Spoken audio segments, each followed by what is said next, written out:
Hi friends, మనం ఈరోజు కలశాన్ని ఎందుకు పూజిస్తామో తెలుసుకుందాం. సృష్టి ఆవిర్భావానికి ముందు శ్రీ మహావిష్ణువు పాలసముద్రంలో తన నాగశయ్యపై పవళించి ఉన్నాడు. అతని నాభి నుండి వెలువడిన పద్మములో నుంచి బ్రహ్మదేవుడు ఉద్భవించి ఈ ప్రపంచ సృష్టించాడు.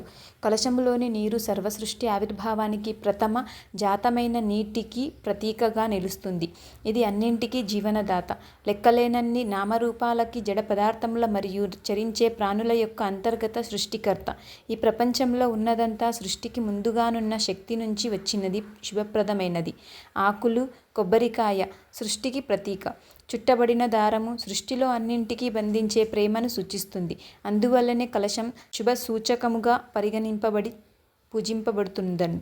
అన్ని పుణ్య నదులలో నీరు, అన్ని వేదాలలోని జ్ఞానము మరియు దేవతలందరికీ ఆశీస్సులు కలశంలోకి ఆహ్వానించబడిన తరువాత నీరు అభిషేకముతో సహా అన్ని వైదిక క్రియలకి వినియోగింపబడుతుంది. దేవాలయ కుంభాభిషేకములు, ఎన్నో రకాల పూజలు కలశ జలముల అభిషేకములతో విశిష్ట పద్ధతిలో నిర్వహిస్తారు. పాల సముద్రాన్ని రాక్షసులు, దేవతలు మదించినప్పుడు అమరత్వాన్ని ప్రసాదించే అమృత కలశముతో భగవంతుడు ప్రత్యక్షమయ్యాడు కనుక కలశం అమృతత్వానికి కూడా సూచిస్తుంది. Thanks for watching. Like and subscribe please.